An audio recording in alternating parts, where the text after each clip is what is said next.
Okay, I think we are on top of the hour. We'll possibly give 1 more minute to participants to join, and then I think we'll just start.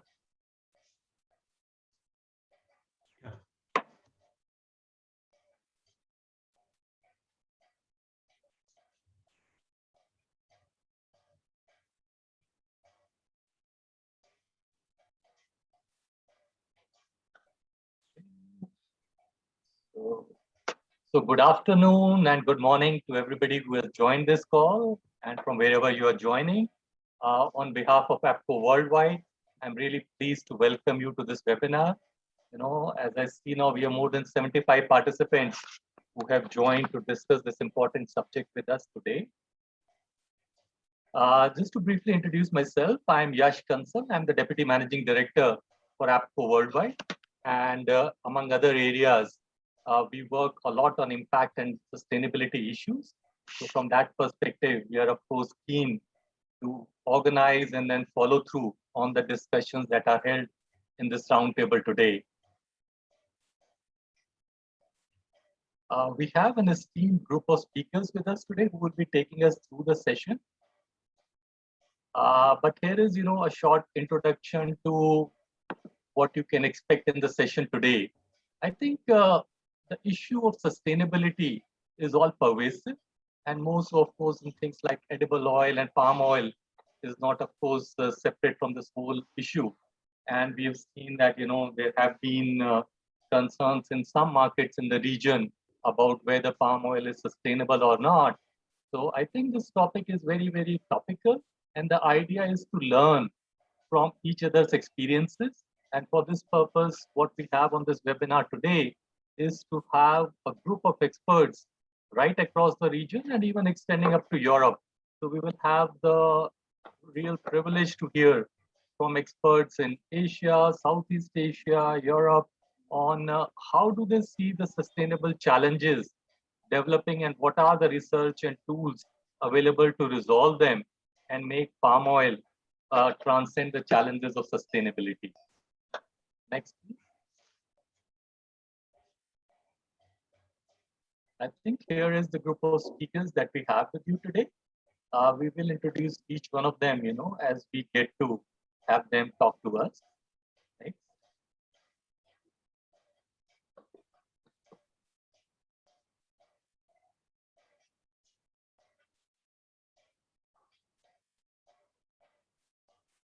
Next slide, please.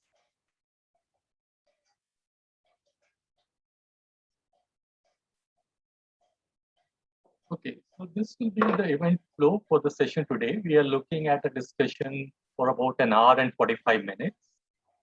We have 6 speakers. Each one will get about 10 minutes to speak. I would really request all speakers to adhere to their time limits so that we can get to a more interactive session starting 10 p.m. We have an interactive session for about half an hour. I would also say that, as the speakers are delivering their remarks and comments, we do have a Q&A and a chat box. All of the webinar participants, we will really encourage you. If you have a comment, drop it in the chat box. If you have a specific question, please post it as the discussion is going on. And I think as we come to the discussion session, we will take as many questions as we can.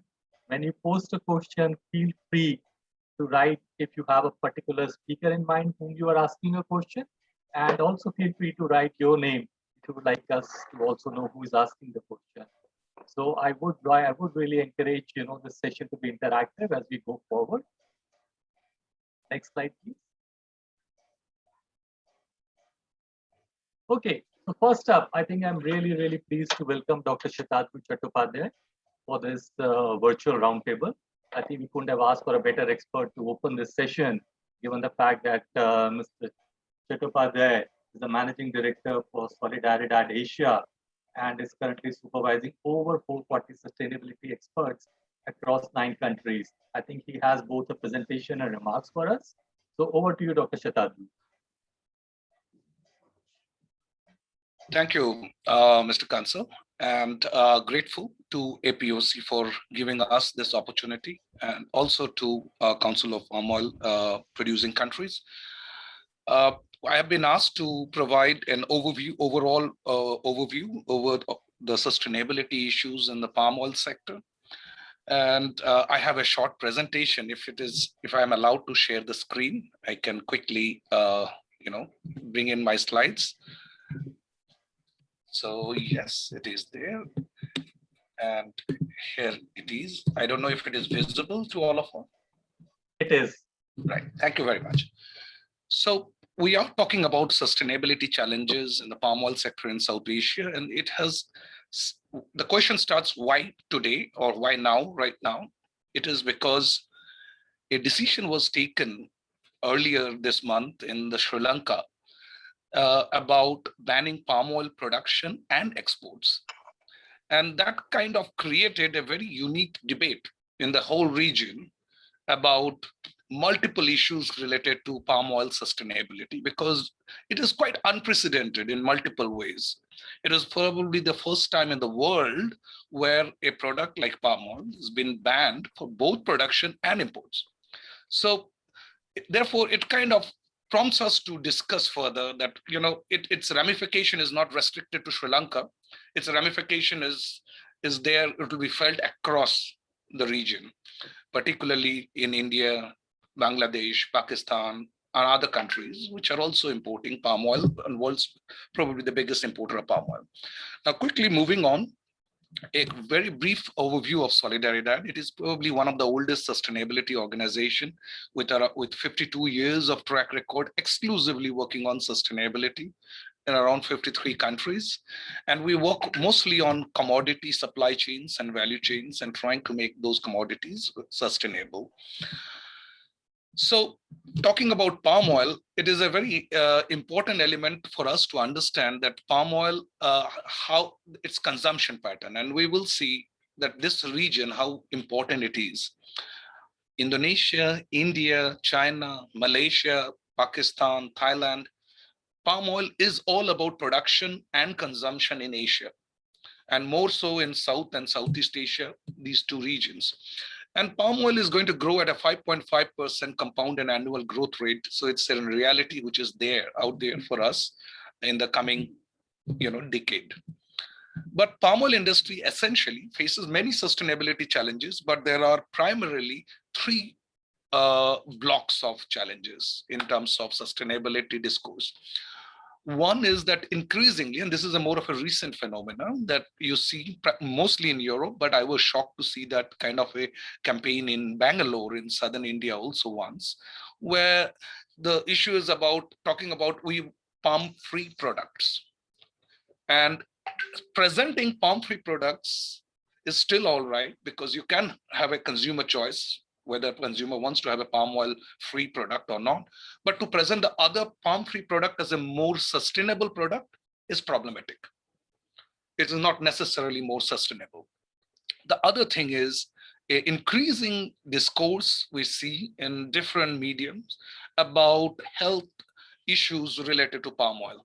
So this is also becoming a significant challenge because a lot of news are going around, a lot of experts talking about that how palm oil could create trouble for your health, etc. There is no science-based discourse on the value health related issues around palm oil. There is no consensus. And of course, the third issue is related to palm oil production and how it creates deforestation or it impacts ecology. Of late, it was seen as a kind of European Union import related issues. Now it is increasingly seen as India and China's problem also, because apparently our trade related activities are leading to deforestation. So primarily, these are the three blocks of criticism. Now, there are other dimension to this sustainability discourse also. And one of the biggest issues is if we look at this slide, imagine a world where you only have a choice of one edible oil. In that case, we will require, just to do soybean oil, 482 million hectares. If the entire oil in the world has to be, transformed. If we want a groundnut oil to transform or to replace all other oil, we will need 1.616 billion hectares. Palm oil can provide the entire world oil demand in 52 million hectares. So in other words, it is probably, and not probably, it is surely the most efficient oil in the world, vegetable oil in the world, when it comes to its productivity per hectare. Then there is another dimension to it. This is a second dimension, and this is very understated discussion, that palm oil has actually played a significant role. We talk about China's poverty reduction as a miracle example. Personally, from Solidaridad side, also personally, I feel Indonesia and Malaysia's poverty reduction using palm oil is the biggest miracle we need to study and analyze. Because, and this has been validated by Stanford University and many other models where smallholder farmers, workers have come out of poverty using palm oil as a mechanism. Secondly, it is also important for us to understand that the palm oil is the unique it creates a double benefit because it's a source of important nutrients for mass number of poor people across Asia who depends on this economic edible oil. This is a study of the SDGs, which has been done by the Council of Palm Oil Producing Countries, and it shows that how palm oil is contributing to multiple number of sustainable development goals, way more than many other edible oil. And there are many studies which has also shown the alternative narrative, and these are the narratives which are not often understood or fully elaborated, that how palm oil could be one of the most healthy vegetable oils in the world, but it suffers from AMH problem. So the question is solutions. Now you have two kind of solutions. One kind of solution is those private international voluntary standards. Some of us we are familiar. In India, for example, Rainforest Alliance is quite familiar. We have a lot of certification and tea for that. In Sri Lanka and other countries also. RSPO also is quite well known. And then you have the mandatory frameworks which are kind of mandated by the national governments or the stakeholders. There are often misunderstanding. What is a national standard? Is it a government mandated standard? Or is it like all the stakeholder comes together and create a national standard? So from that perspective, we already have MSPO and ISPO. Now, moving on, when we look at the sustainability discourse, it's primarily from European perspective, which has dominated the discussions for many years, or maybe I can say the last decade was related to sustainability in European market. The entire decade between 2010 to 2020. And today, this is a bit dated figure. Today, I guess it will be more than 90% is already in Europe is 90, RSPO certified oil in European palm oil from in the European Union from this region. So that story is kind of taken care of. There is not much to do there. There is enough of additional palm oil available in both Indonesia and Malaysia, which are RSPO certified, to cover the 8% or 10% of European requirement. And then still you will be left with many million tons of palm oil. The question is, how do they interact? So the way we look at it, this is between the mandatory and the voluntary standard. It is about raising the flow where the smallholders get access to, competitive markets vis-a-vis, the raising the bar, which has been done by previous generation of, voluntary standards like RSPO and organic and others. So, and we so often we have not been, I somehow feel this aspect has hardly been debated or discussed or acknowledged, properly, that India became the first country to recognize MSPO and ISPO. There is no country in the world has recognized it through MOU. These were the two MOUs where Solidaridad facilitated. It kind of gives recognizes that MSPO is equivalent to IPOS framework of India. It also recognizes ISPO as equivalent to IPOS framework in India. So this is quite significant, but very underreported. And with all the government support, by the way. So my last slide, I do understand that, I mean, we are, tight on time. So let me come to three suggestions about next steps required, because there has been so many, workshops and webinars, and the people who are participating here, they are well known and in the understanding of sustainability issues in palm oil. So I don't need to, preach to already converted. But there are three suggestions which I would love to have a little discussion with the very senior and experienced delegates who are present here. I think first is that we need to develop a Asian Palm Oil Alliance. European Palm Oil Alliance is a very effective force, and we don't have anything of that sort. We do have a Council of Palm Oil Producing Countries, but that kind of addresses one end of the supply chain. We need a Asian Palm Oil Alliance, and it could consist of major importing and consuming countries as well as producing countries. And the first work of APOA, in the absence of any other word, I use the word APOA, could be to develop a common framework for sustainable palm oil based on SDG indicators for this region, using ISPO, IPOS, and MSPO standards already existing, knowledge that is there, that could do a lot of benefit for the region. Otherwise, we will face a situation where China will go in one direction, India goes in another direction, Sri Lanka goes in another direction, Bangladesh goes in another direction. There is a necessity to bring together a Asian narrative to the whole sustainability discourse, and it cannot be done only from production side. It has to be done from both production and consumption side. The second point is to look at or to recognize this important element that smallholders are becoming very critical players in palm oil, discourse of sustainability and for future food security of Asia. There are many studies which shows that the estate-based production of palm oil has its limitation, just like in any other crop. Most likely the smallholders in combination or in conjunction with the estates are the future of enhancing palm oil security for the whole region. And therefore, I hope at some point of time, and this is something I always get inputs from the Indian industry also, that some kind of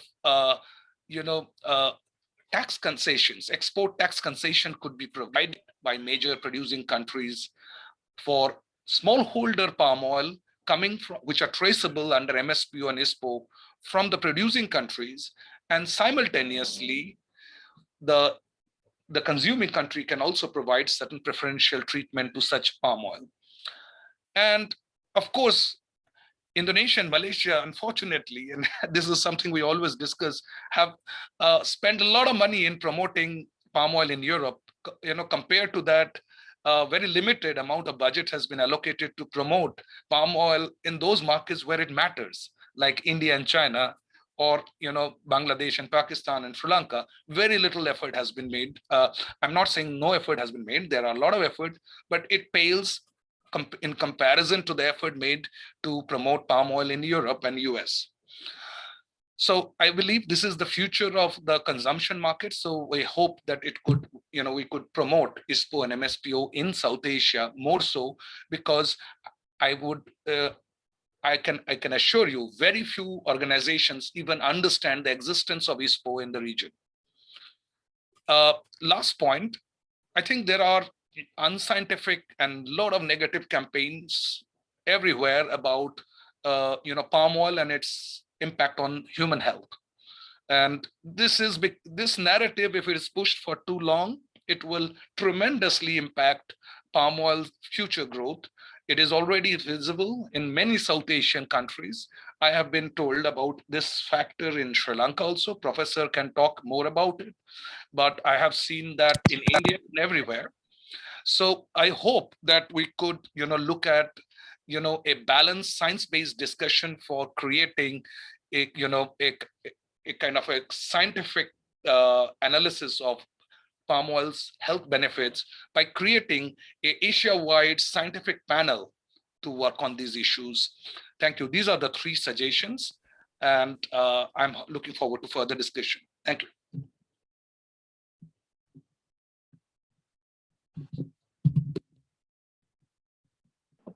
Thanks a lot, Dr. Shishadru. I think that was very, very well presented. I think it gave all of us a very good perspective. I think both on the challenges that the palm oil faces and what could be the way forward to resolve it. I think you also told us very clearly that both the producing and the consuming countries need to work together if we have to resolve the current challenges.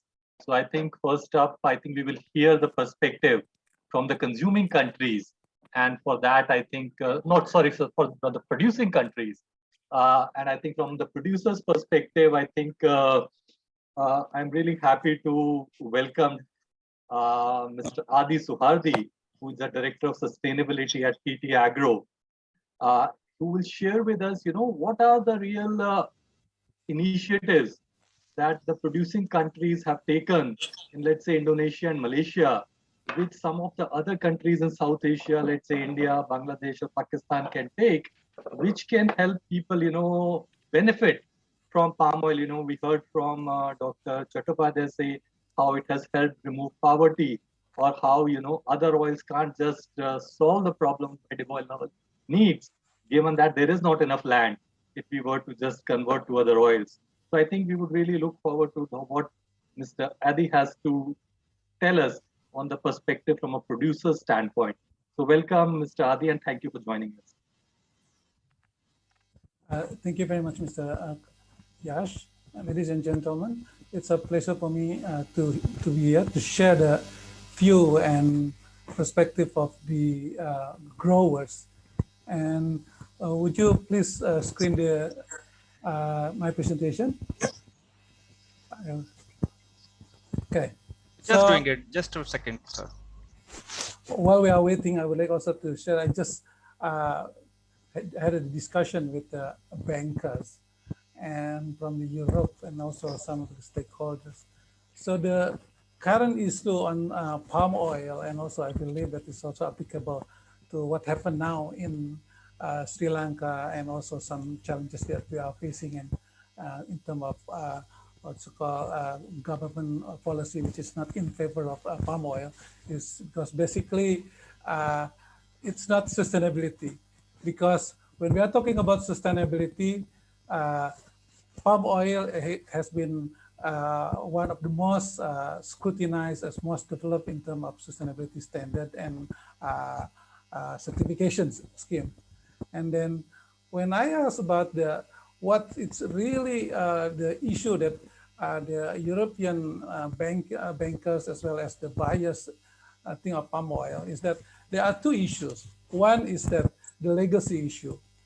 Sustainability issue is only applicable for palm oil 10 years ago, but not now, because now there is no deforestation. There is fires already well contained and managed. The smoke issue is already been taken care of. And then the second issue is the environmental and health halo effect created by anti-palm oil movement. And then and I tend to agree to that notion and also opinion.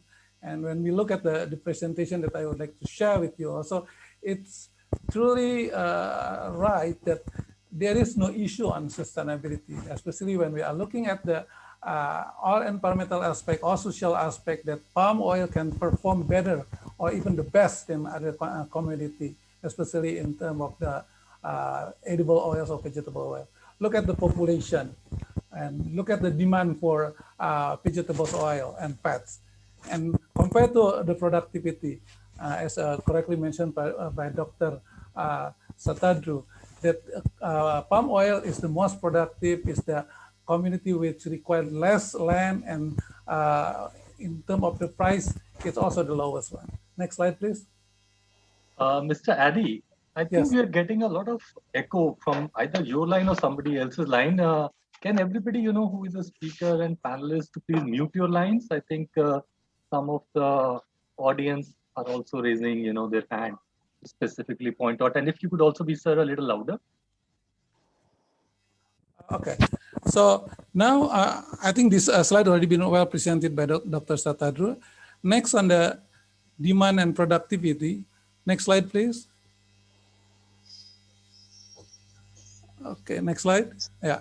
So now there is also a transformation, like China and some countries in South Asia, and including India and Sri Lanka. They have changed from previously a consuming country, but now they are becoming new frontiers in palm oil. China already identified almost 2 million hectares for new development, and they already identified the new varieties suitable to be cultivated in the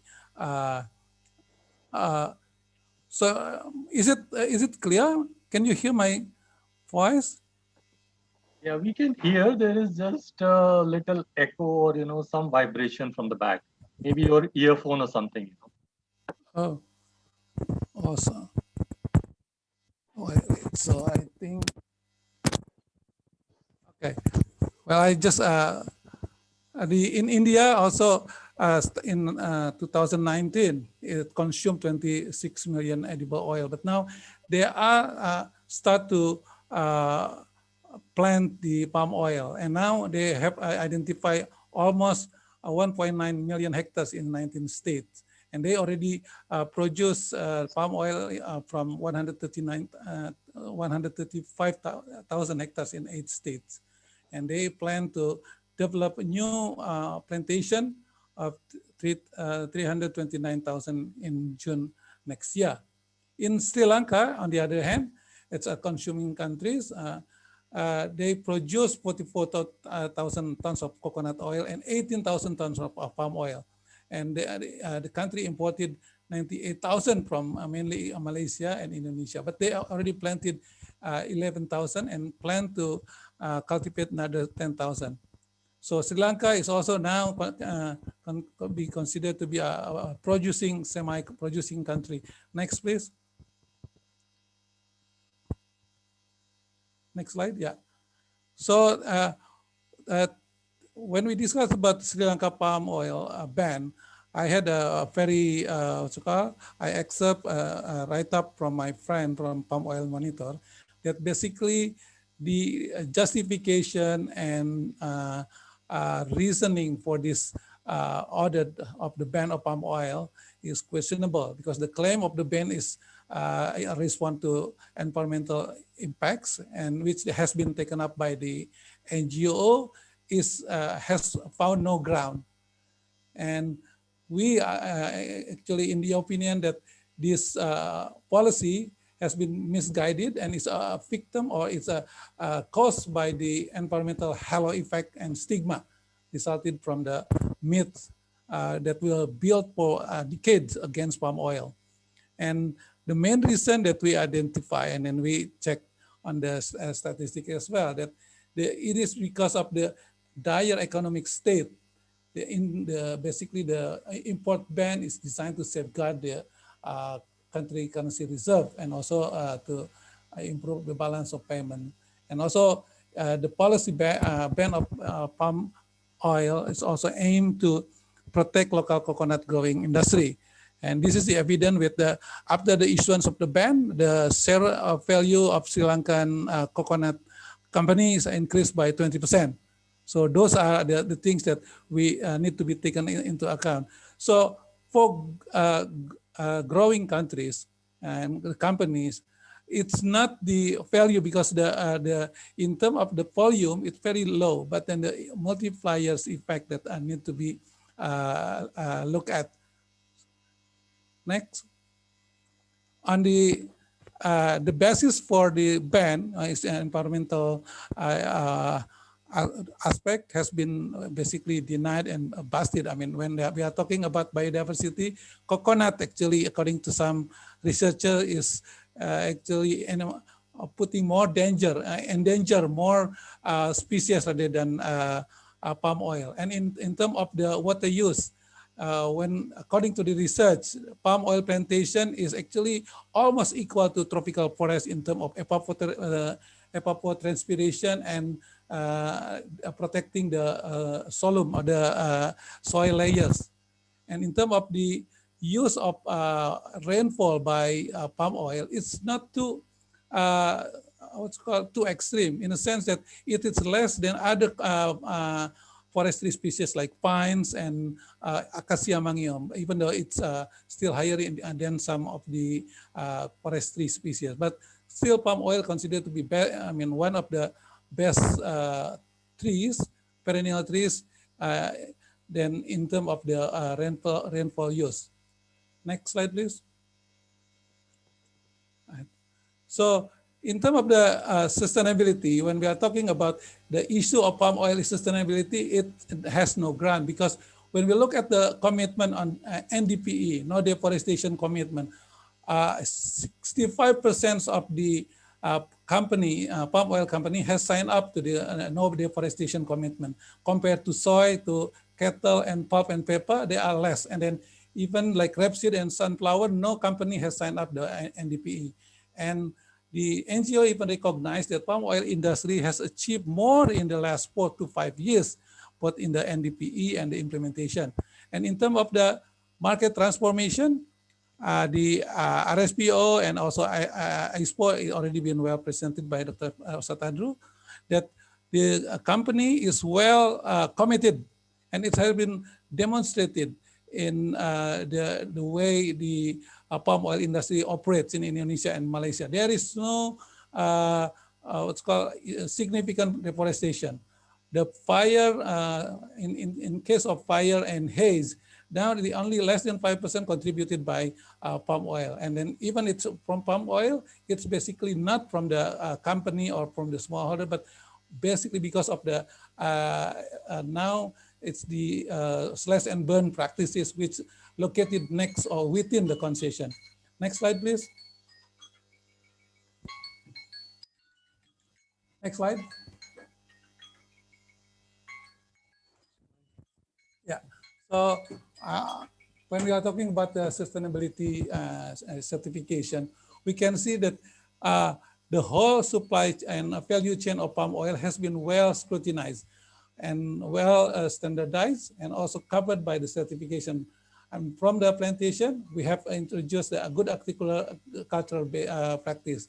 And then from the mill to refinery, we practice a good manufacturing practice. And then the certification system is in place. And whether it's a mandatory is MSPO or the voluntary, the whole value chain are well covered. And the standard and certification system is actually designed to meet all the demand from the buyers. However, the buyers set the moving goalposts. So sustainability goalposts never is evolving, never set a fixed what's it called a milestone. That's why the market always use the term of sustainability to prevent the palm oil to grow and thrive, because they introduce a very flexible and very what's it called uncertainty in terms of this standard and certification system. Next. I think better if you, this one is actually just, we would like to share that Indonesia, as the largest producer of sustainable palm oil in the world, has introduced the ISPO, but it's also quite supportive to RSPO by as a showcase in a number of RSPO certified sustainable palm oil certification and production. Indonesia is the highest one. However, the market uptake is what's called, it's not what's called significantly increased. So the market uptake of CSPO remain below 50%. Next, I think what I would like to share is that when we are talking about the Sri Lanka palm oil ban and the issue of palm oil, it's not about sustainability. We have enough exercise on sustainability. The industry, already done the best to meet all the sustainability standard, be it deepen or set or developed by the market or by the government. So the issue is that we have stigma. We have a bad mindset that has been created for decades. And there are issue of the what's called the halo effect, and the stigma and the legacy issue basically is the one that prevent palm oil to be accepted by the European. And Sri Lankan is actually represent a unique case, because usually the rich country, the developed country, is the one who introduced the protectionism. But now the developing country also replicate that approach. So in order to address that, I actually would like to recommend that we need to socialize, get the facts straight. I mean, Dr. Saratadru already mentioned about how sustainable is palm oil, how better palm oil than the rest of vegetable or edible oil, and how actually palm oil contribute to the poverty alleviation. All those is the fact is straight, but then how these facts translate into the policy. So the next issue is how to make the policy right. So sometimes the government take a very popular policy, a populist policy for the short-term gain only. So, and they actually driven by sentimental and emotional driven rather than scientific and fact-based. So we have to shift and then to push for the a more scientific-based policy. And we need to, I believe that we need to get rid of the protectionism and hypocrisy. And site sustainability standard should not be used as a discriminatory measure or the protectionism. And I believe then I think we have to talk beyond sustainability now. And then to do this, we need to fix public misperception and market bias. We need to destigmatize the palm oil. We need to basically break the legacy that we need to advocate to convert palm oil from the environmental villain to environmental hero. And we need to demand that if we have a sustainability required for palm oil, we need to have another sustainability standard for other oil, edible oil, for coconut, for rapeseed, for sunflower, for soybean. There is no sustainability standard. So why palm oil need to have one? So, and then we need to address environmental and health halo effect created by the anti-palm oil proponent. So in a nutshell, I think we do hope that the discussion should go beyond the sustainability, but should go on how this sustainability also applicable for others, on how to create fair and fair trade, and also getting all this proportionately placed. Thank you. Thanks a lot, Mr. Eddy. I think you very passionately put together the perspective from the palm oil producing countries. And I think many of the points were basically, I think, reinforced what Dr. Shatadru also discussed with us, that, you know, there is a need for scientific evidence, which, you know, may already exist to counter many of these myths, which are leading, you know, countries like Sri Lanka to maybe take less than informed decisions. So I think those are things that are some of the takeaways. And you also gave us, you know, a clear what to do in this side. And we also looked at, you know, some of the key advantages in terms of palm oil, you know, addressing so many sustainability goals. So I think given the fact that we just, I think this also provides us a good segue to our next speaker, Professor Asoka Nuguvela. And Professor Nuguvela is currently with Wayamba University in Sri Lanka as an emeritus professor in the Faculty of Agriculture. Professor, you know, given your experience in this field and in Sri Lanka, I think we would really look forward to hearing from you, and also, you know, maybe understand what could have been possible reasons for the ban on palm oil there, and what can the industry do to really make sure that there is the right information that is flowing to be able to take the right decisions in this regard. So with that, I'm really pleased to again thank Professor Asoka for joining us and now inviting him to speak on the perspective on sustainable challenges in palm oil production in Sri Lanka. Okay, thank you very much. Can I be allowed to share the screen, please? Yes, sir.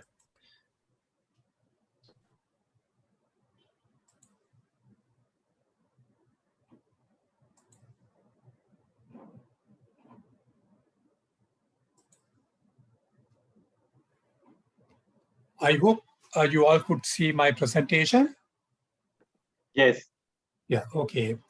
So first and foremost, let me thank APOZ for giving me this opportunity to talk about sustainability challenges in palm oil sector in Sri Lanka. So Sri Lanka is being talked about a lot with regard to the palm oil sector.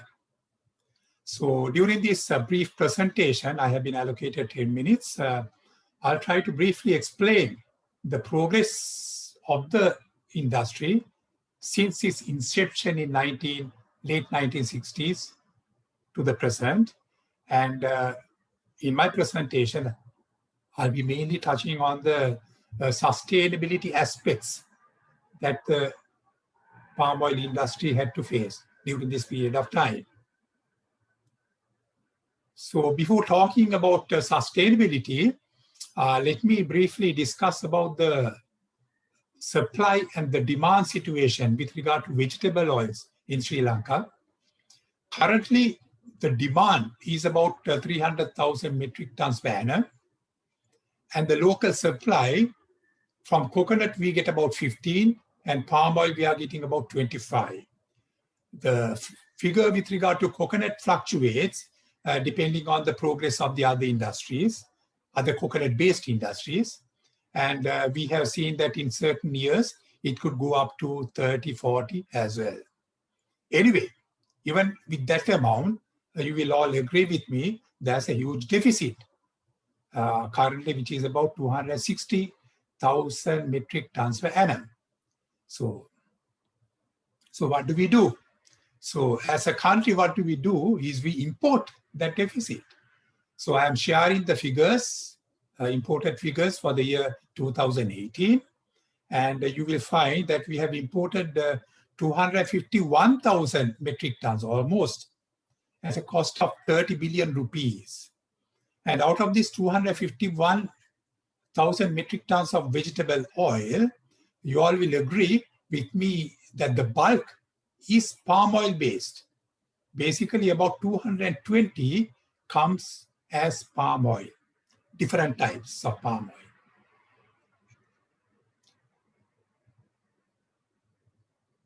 oil. Okay, so we have a huge gap with regard to the demand for oil palm in our country, demand for palm oil in our country. And taking this into consideration, in the year 2009, the then government took a cabinet decision to give a tax concession for importation of seeds to popularize the crop in our country. And it also said that oil palm cultivation could be expanded up to about 25,000 hectares in the country. This 25,000 hectares at that time was because of the deficit was rather low at that time. And then even subsequently, this was further mandated by 2016. There's a committee by the name of Cabinet Committee for Economic Management. It also approved this going ahead of expansion of palm oil in the country. And in that document, I saw that the approved extent to be planted under oil palm had been 20,000 hectares. So not only giving these concessions for seed importation, the approval, the government also tried to build up the infrastructure needed for the betterment of the palm oil industry in the country. And one major step was mandating the Coconut Research Institute of our country to provide the technical support for this industry.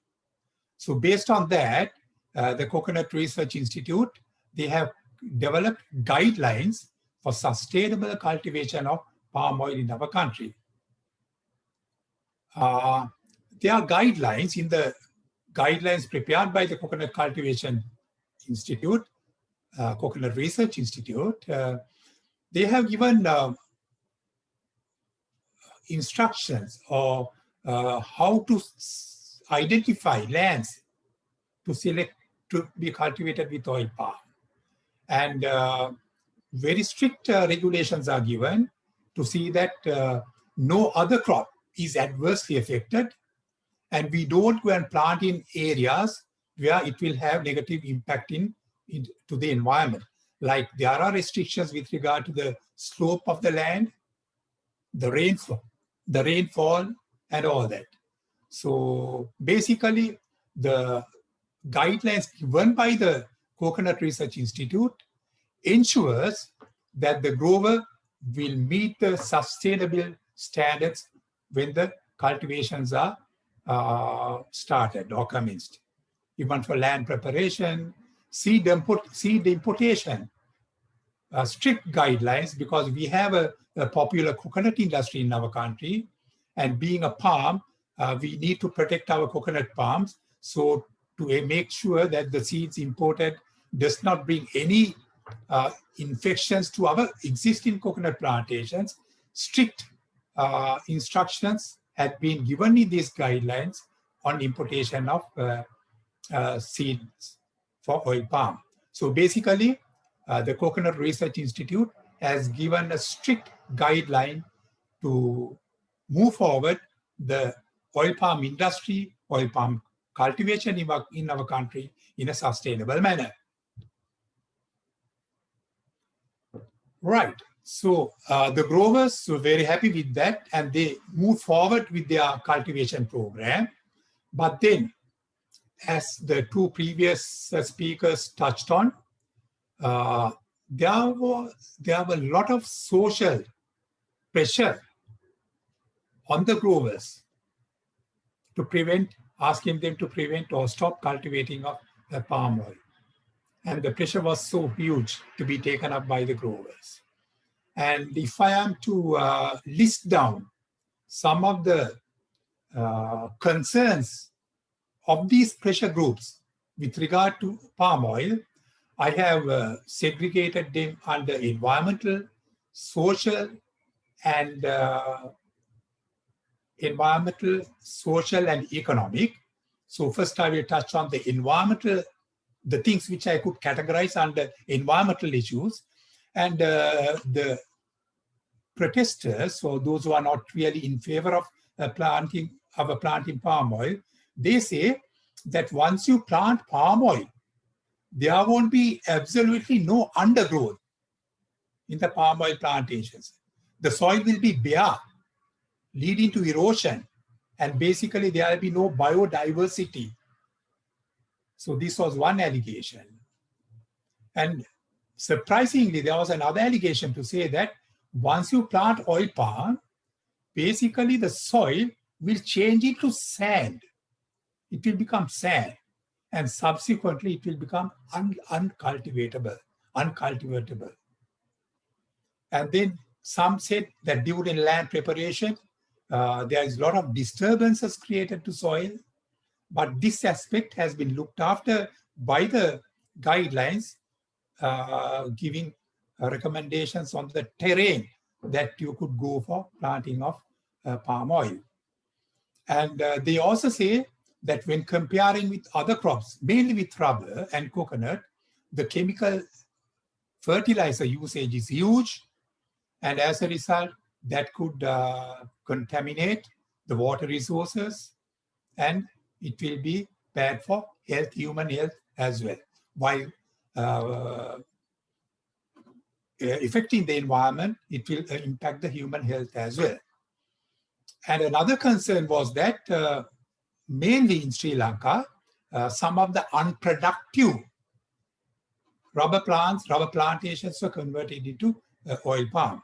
And they believe that rubber is a more environmentally friendly crop than oil palm. So that's another concern. And they also pointed out to say that oil palm industry, now especially they were referring to Malaysia, saying that Malaysia has realized the negative impacts of palm oil industry and that they are no longer expanding their cultivations in that country where it mainly originated, and they are shifting to coconut. So why are we picking up palm oil at this point of time and cultivating our lands with palm oil? So that was another allegation.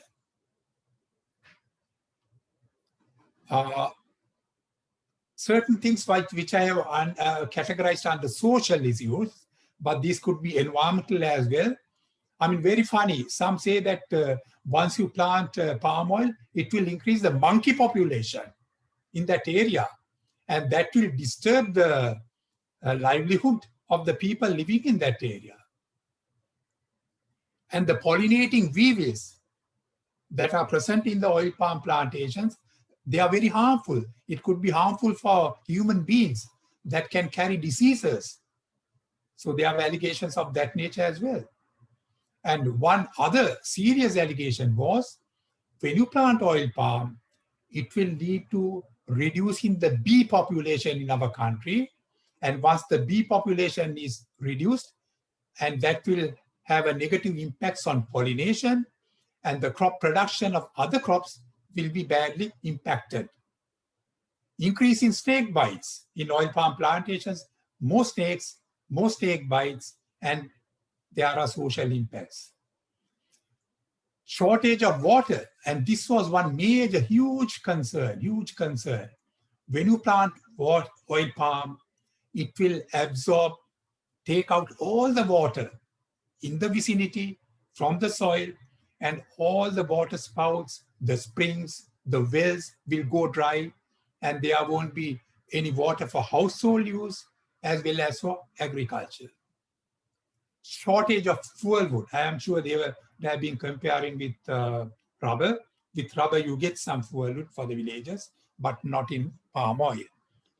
And then health concerns, that palm oil, when you consume palm oil, it has carcinogens in it, and it's bad for health. It will lead to heart diseases. That was another concern. And under economic, I have identified one point, and that is when you have palm oil plantations, that will reduce the opportunities in the employment opportunity. So that was the other concern.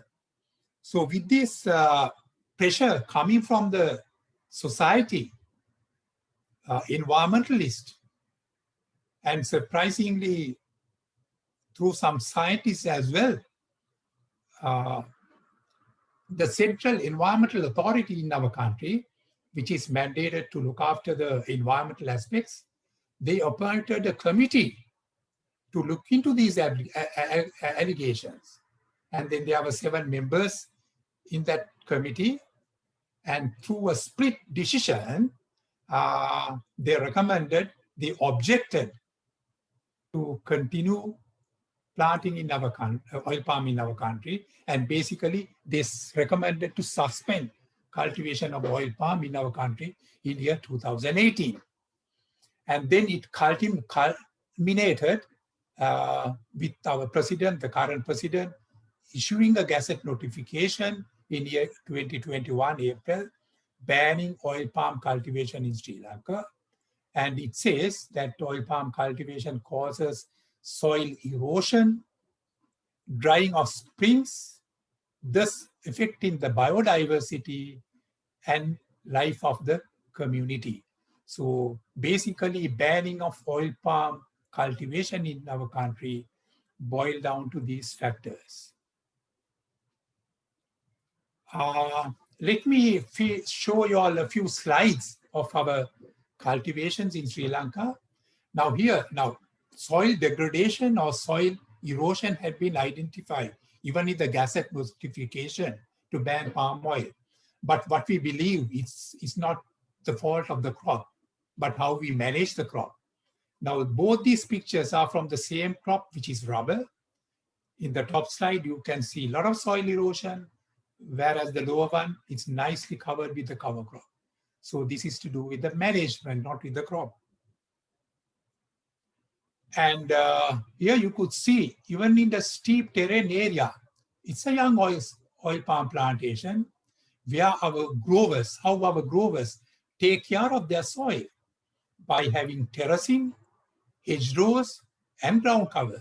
So the soil erosion part or the soil, the moisture conservation part is very much looked after.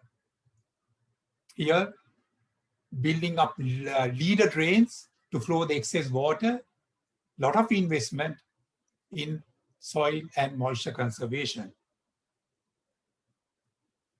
Legume cover crops. You could see the thick legume cover crop, and I don't know how one will imagine that there will be soil erosion under these circumstances. And oil palm cultivation leading to drying of springs, water sources.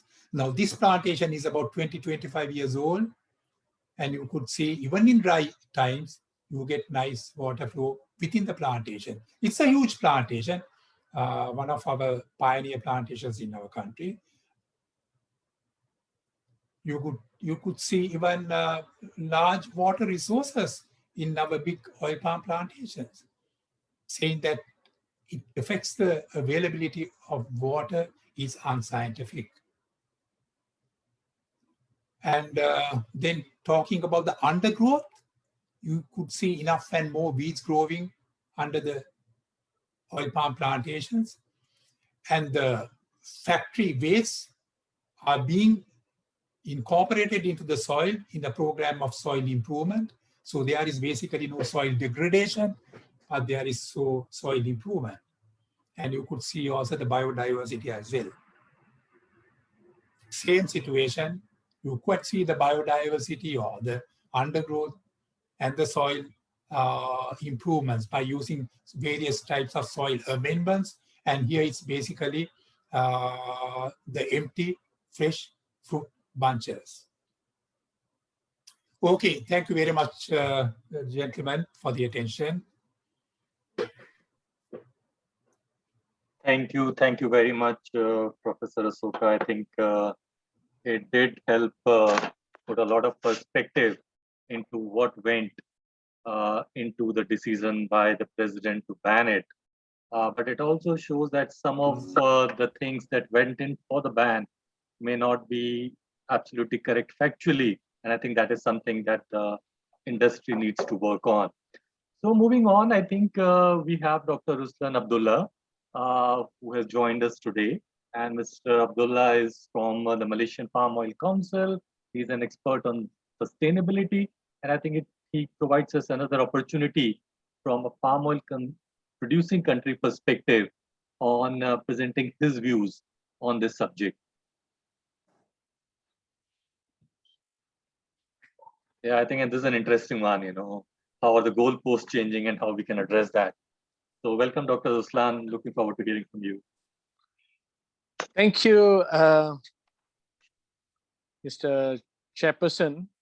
First of all, I would like to thank APCO for inviting me to talk at this webinar, even though it was on a very short notice. Well, the title of my talk today is Sustainability, Chasing an Ever-Changing Goalposts. We have listened to Pak Hedi talking about the plantation, the oil palm business, and then we have listened to Professor.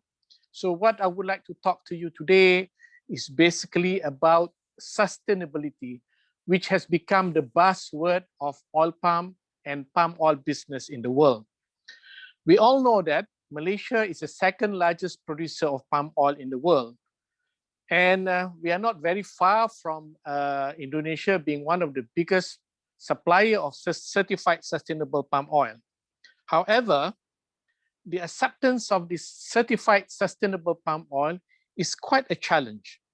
And what I would like to do today is to share with you some of the problems and challenges and issues that we have gone through on this subject matter. But before that, can I ask you to upload my slides, because I've got some problems with my computer. I'm not able to do it over here. I'm working from home. Is that possible? Vipin, can we do that? Sure. Sure, we'll do that. I mean, it's a PDF version, but I'll do that. Yeah.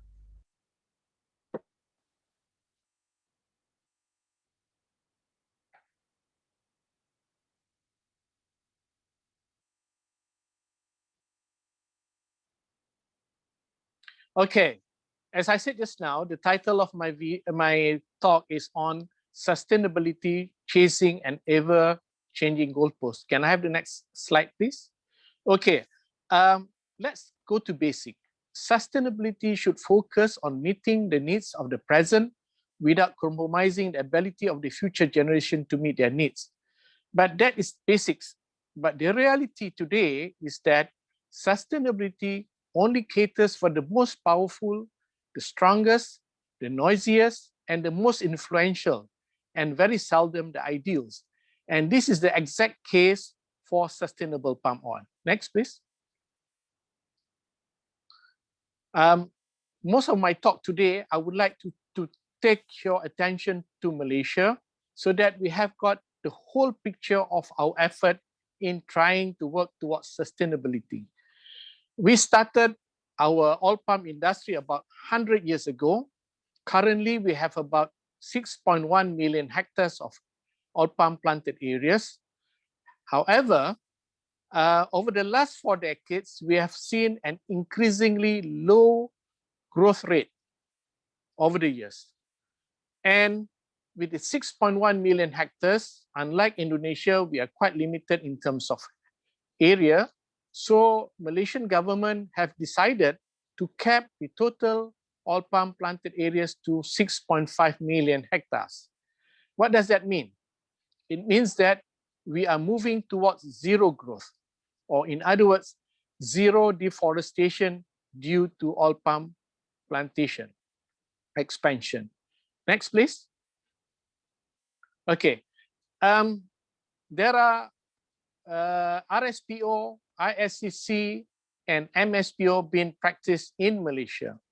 But I would like to use the benchmark that we have achieved through Malaysian Sustainable Palm Oil, where to date, out of the 5.89 million hectares that has been licensed to operate on oil palm, 5.1 million hectares has been certified sustainable. And from the 455 mills that we have in Malaysia, 433 has been certified. So in other words, we have about 87.75% of the total land areas in Malaysia certified to be sustainable, and about 96% of the total mill in Malaysia to be certified. And I would like to just point out that with respect to MSPO and RSPO, which has been used as the benchmark of certified sustainable palm oil, the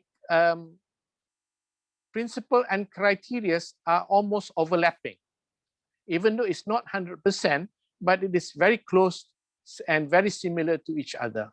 Next, please. Okay, now I would like to draw your attention to what happened in Malaysia for the last 100 years. We started our commercial planting of oil palm in 1917, and these are being practiced by the companies and smallholders, and especially among the big companies, they have good agriculture practices being practiced in their plantation. And these good agriculture practices are being improved and improved and improved. And in 2007, the Malaysian Palm Oil Board introduced what they call it as Code of Practices.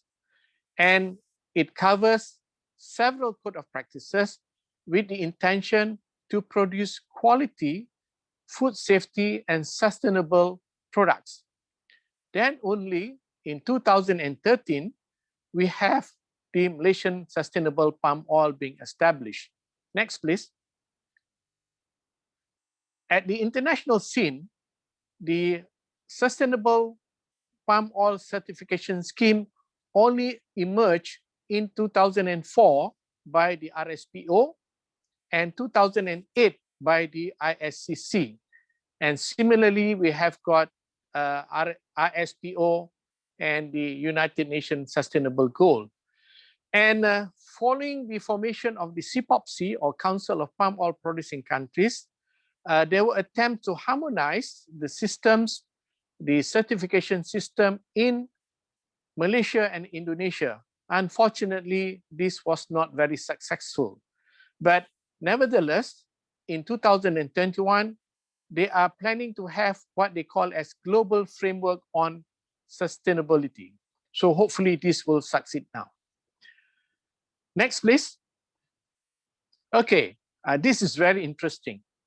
With all the work that's been done by Malaysia as the pioneer of the oil palm industry way back in 1917, supported by Indonesia with their expansion, the issue on sustainability was very much the focus of the European Union from 2015 onwards.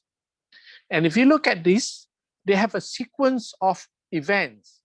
First, in 2015, they had the Amsterdam Declaration, where the 6 different countries come out with a declaration in support of environment. But the underlying message that we have is that they are trying to single out oil palm. Then in 2017, they come up with the EU resolution, where they have the European Union delegated acts, again singling out palm oil, but leaving behind all other vegetable oils.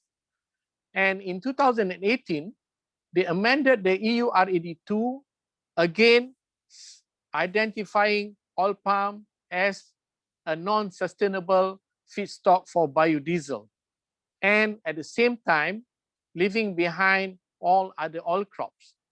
So you can see that the sequence of activity by the European Union are very systematic. And in 2021, this year, the ban or phase out of palm oil has started. We have seen that in France, we have seen that in Belgium, and we'll see more of those happening in the European countries. And the whole idea is that by 2023, they want to totally phase out palm oil for the use of biofuel in EU. And they will totally ban the vegetable oil in 2030. And that is not all. What is also brewing is that they also have what they call as the Green Deal, the Amsterdam Declaration partnership, where from 6 different countries, they have expanded to 12 different countries. Then they have introduced a carbon border tax. They have introduced a carbon neutrality. So all these are being put in place one after the other. And most of them are actually aiming towards palm oil, but leaving behind the other vegetable oils. Next, please. So with all these challenges, the Malaysian initiative on sustainability is not going to be distracted. We are still committed. We are very focused. And in 2019, Malaysia's come up with our own Green Deal, where we places conservation and sustainability as central pillars in a government economic policies, especially in relation to palm oil. And regarding deforestation, the government took the unprecedented step of declaring a moratorium on palm oil expansion to protect forest cover at more than 50%. We are also committed to enforce mandatory sustainability standard across for 100% of Malaysian palm oil production, which is the first by any nation in the world. And to make sustainable palm oil certification obligatory for producers based on stringent regulation to ban forced labor and open burning using renewable energy, protecting the habitat for wildlife conservation, and avoiding encroaching into rainforests. Next. And in enhancing the palm oil sustainability in the country, the government has actually put up 4 new policies. Number 1 is to cap the total oil palm cultivated acreage to 6.5 million hectares. In other words, there will not be any more expansion of the oil palm growing area. Thus, there should not be any deforestation to be associated with the oil palm cultivation expansion. And there is also a ban on no planting on peatland. In other words, no peatlands will be used for oil palm planting.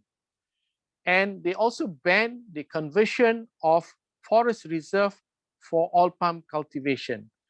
And to make it very transparent, we are putting all our plantation maps and concessionaries to be available for public access. Next. So in conclusion, what I would like to reiterate here is that Malaysian palm oil industry is a century-old industry. Second, Malaysia is the pioneer in the production of sustainable palm oil.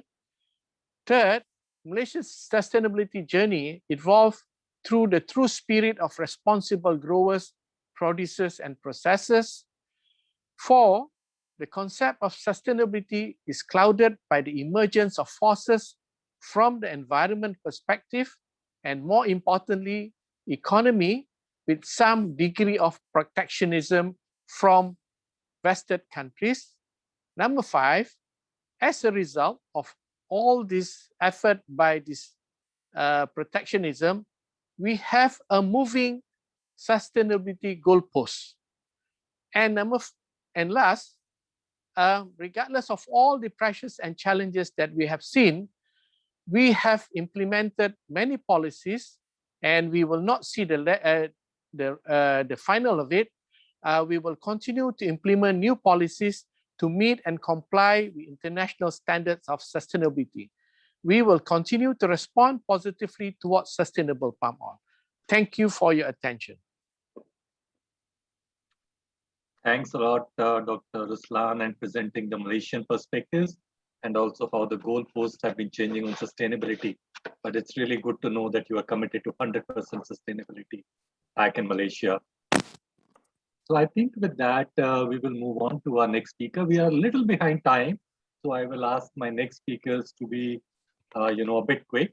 So coming up, we have Sandeep Das. Sandeep is a journalist, columnist, and a researcher. Oh, and it's already nice to know that you work with IRMA. I'm frankly an alumnus from IRMA, way back from 1990. So nice to see another person, and yeah, you've been pretty much all over various publications, columnists. So we'll really nice to hear a media perspective maybe on the whole issue of sustainability. Can you hear me? Yeah, perfectly. Okay, yeah. Thank you so much, the participant all across wherever you're joining from Europe and other countries. And I must tell you that I don't have a presentation. I just need to share my views on palm oil, and because my topic is palm oil and sustainability in India.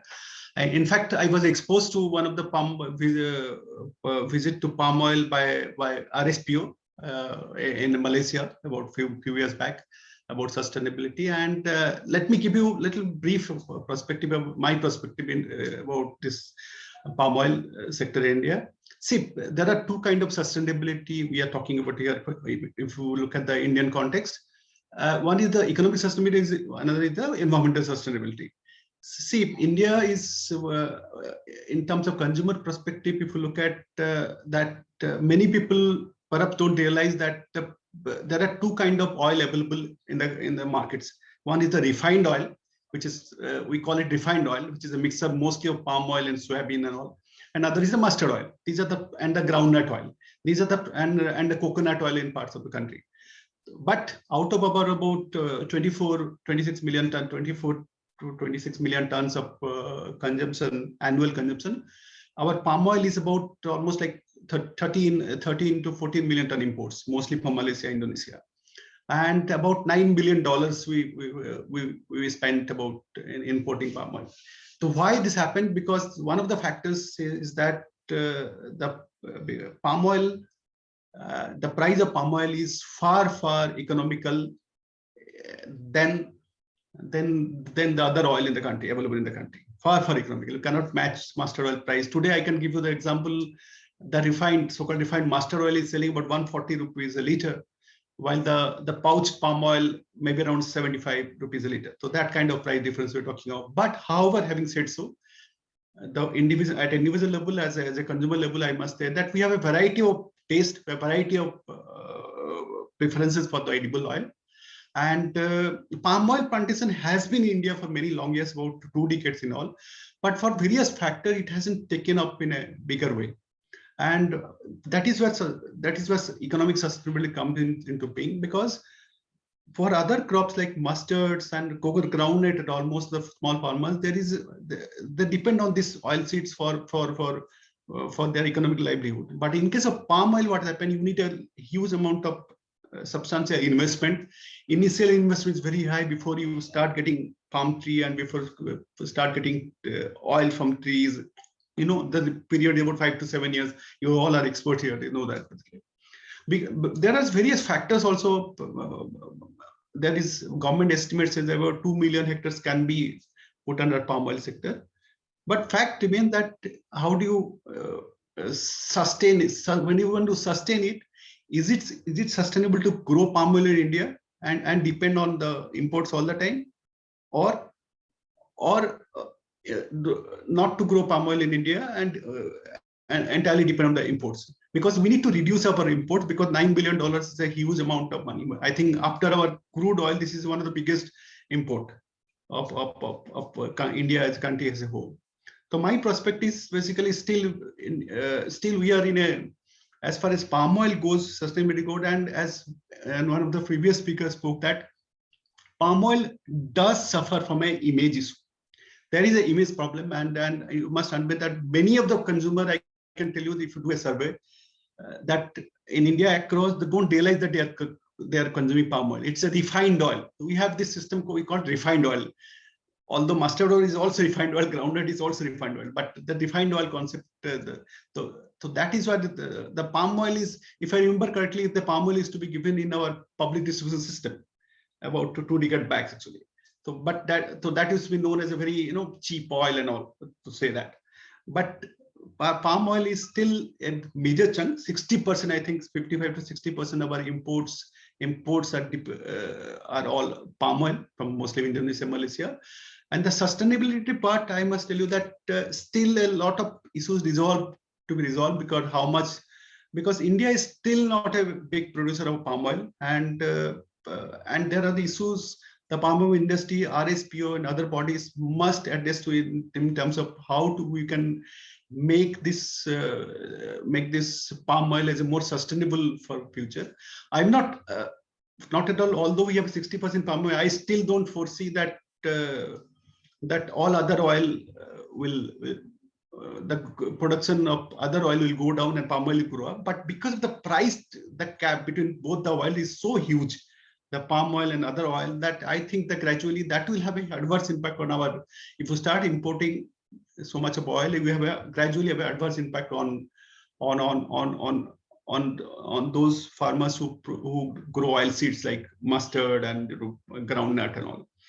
However, this year it has been very different, because this year the oil seed prices are very high in India, and I feel that government of India, the industry, RSPO and other bodies must work with the government of India to ensure that we have a domestic palm oil industry which is sustainable and quoted by environmental sustainable, because still I've seen not much of a growth in terms of palm oil cultivation in India. And there are stories about the oil content issue. There are stories about farmers not getting highest return, because this is also competitive. Look at the global trade is so much that when India grows palm oil, then it has to compete with Malaysian palm oil or Indonesian palm oil. So that is where sustainability comes, and every government wants to protect its farmers and all. but again, with the rising income, and we are expecting that in the next 4 or 5 years, our consumption will go up to 30 million tons, and the import will also grow up. So that is where we need to take a clear position that, you know, the RSPO and other bodies, so who are RSPO, and because other trade bodies must work with the government to ensure that palm oil plantation in India becomes sustainable, and also it involves a lot of the small farmers, because many of the policymakers, there is a thought going on that, you know, if you invest, we are importing $9 billion of oil, some part can be given to promote palm oil. So that is still in grappling season, because palm oil doesn't give a return immediately. You need to wait for 7-8 years to give return. So that is what my perspective is about. We are in a very critical situation where we want to keep our edible oil price low. The palm oil is the way out. At the same time, we want to ensure that our farmers get remunerative price. And that is what challenges India is challenging, the challenges ahead. How to balance that between that and support farmers, Indian farmers, in growing palm oil or palm oil plantation. Thank you. Great. Thanks, Sandeep. So it's really interesting. While India is looking how it can support its farmers to grow palm oil, we have issues with Sri Lanka, which is trying to say that it has a challenge to grow it for various sustainability reasons. But anyway, I think we will move on to our final speaker before we open it up to a Q&A. I think next up we have Professor Pietro Paganini, who is an assistant professor of business administration at the John Cabot University of Rome. And I think it'd be really nice to hear from him some of the European perspectives on the palm oil issue. So over to you, Professor Pietro. Thank you so much indeed. Thank you so much for having me here. Good morning or good afternoon or good evening, depending where you are right now. I don't have, since I was given a 10 minutes, can you see me? Yeah, we can see you, yeah. We can hear you, and we are happy to listen to you without any presentation. Thank you very much. Thank you very much, because I have a very bad return here. Let me thank you for this invitation. And I was very surprised for what's happening in Sri Lanka.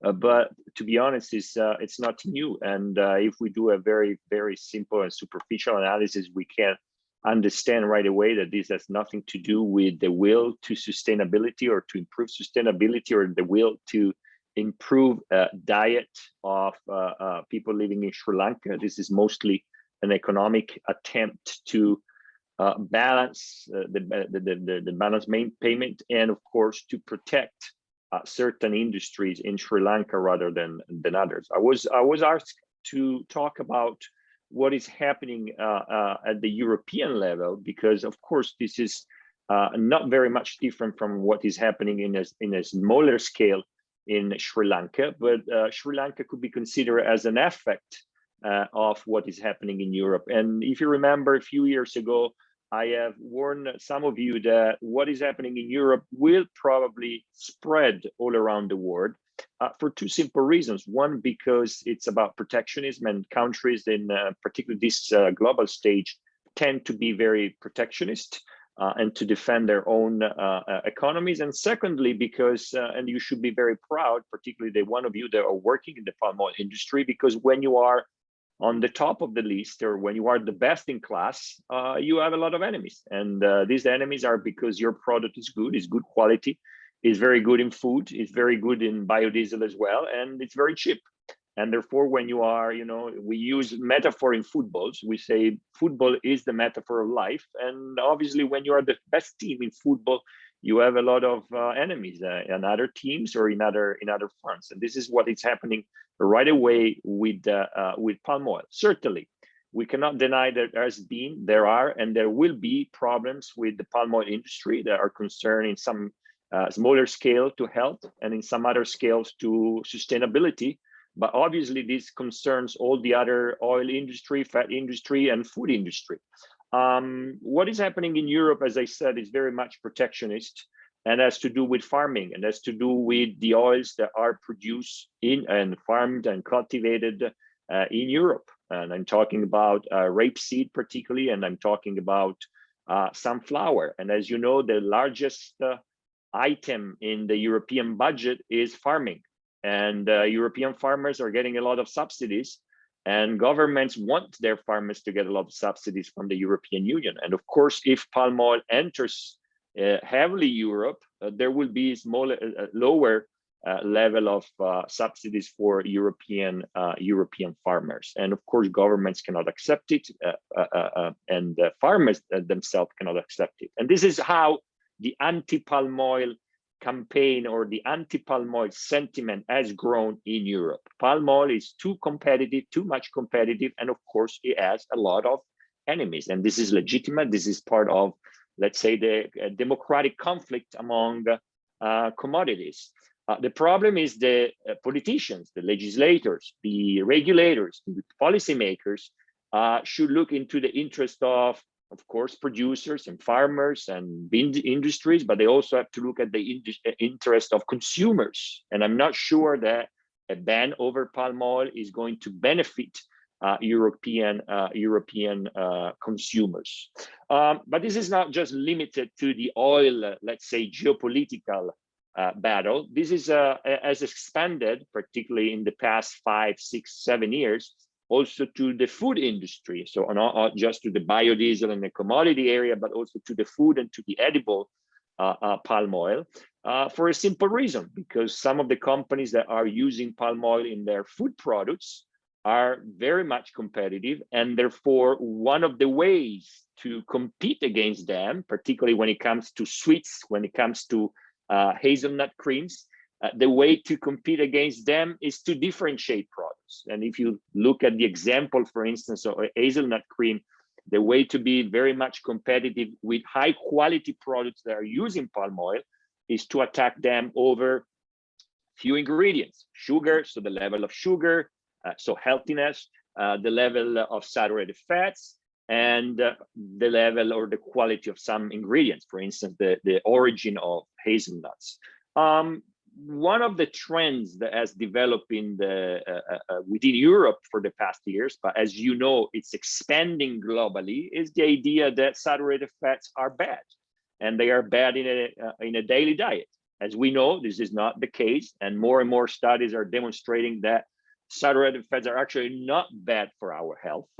And of course, we have to balance them in our daily diet, as well as many other ingredients or many other nutrients. Okay, so what has happened in Europe is that these companies, mainly large distributors, but also many food producers, have started replacing palm oil in an attempt not to be more sustainable in a CSR effort, but just to be more competitive against those players that had largest market share. And so what we saw was a double effect. On one side, a strong communication designed to deceive consumers on the idea that palm oil is unhealthy, and on the other side, delivering on the shelf of the supermarket products that are palm oil free, as some of you has just said a few minutes ago. And of course, the consumer is bombed by this negative information about palm oil, and then he goes to the supermarket, where most of us go,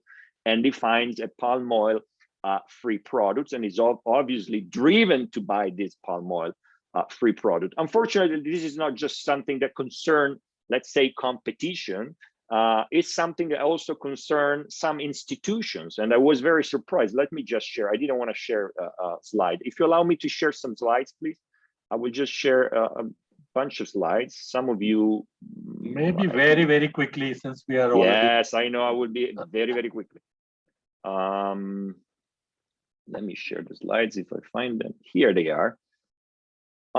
This is just to refresh. Some of you are very familiar with this. I don't want just to go repeat this, but this is the EFSA statement that was released in 2016. And look at the language. I can make it bigger here. The language here is grease oil-based processes, contaminants found in palm oil, but also in other vegetable oils. Look at the language here. We can have a full discussion on how communication is relevant here. So the idea is that contaminants are in every oil, but particularly in palm oil. And this is a way to just deceive consumers and also confuse companies and food producer. If I was a food producer, I would probably be scared by seeing that palm oil is under the lens. But you know, we did just to give you some scientific facts. We just did a little game back a few years ago when there was a big debate on GE containing palm oil or producing by every oil, and 3-MCPD. And look, these are the numbers. In order to have some effects on what the EFSA suggestion for regulation just stated, you have to eat 388, so almost 400 kilos of biscuits per day for the rest of your life. You understand that there's no risk for any citizen. And the same is when it comes to 3-MCPD. In order, following the EFSA advices, in order to have some risk for your health, you have to eat at least 25 kilograms of biscuits, okay, just to have some risk. And I'm not saying to get some kind of disease. I'm talking about a risk. So this is just showing how communication has been used in a way to attack palm oil, and how some companies have applied to this in order to try to be competitive against companies that were successfully using palm oil. Obviously, this is not just about health. And on health, we have very strong arguments demonstrating that in a balanced diet, palm oil is absolutely fine. Just this is to show you what is more dangerous than what is contained in palm oil. Look at ethanol.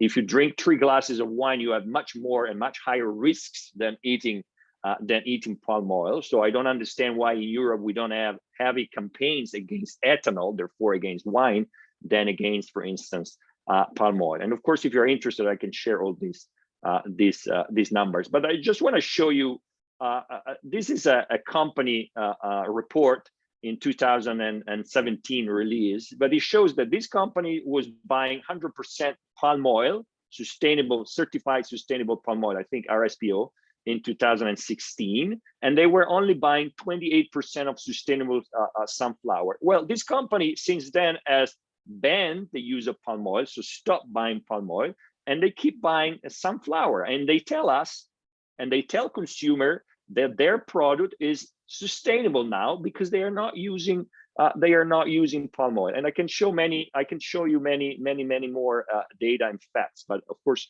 I don't have time. So this is just to show you how companies, just to be more competitive against companies that are using palm oil, are switching from we took away palm oil for health, we took away palm oil for sustainability. The reality is they took away palm oil to try to become more competitive and win more share of the market. So this is what's happening in Europe, and of course is reflected in the European legislation and the European lobbying attempt. And of course, the free from palm oil, the label that you see, free from palm oil, as I said, is very much more dangerous because it's affecting consumer perception and is pushing consumers to boycott palm oil. That's why we have been discussing and working in Europe to make sure that only positive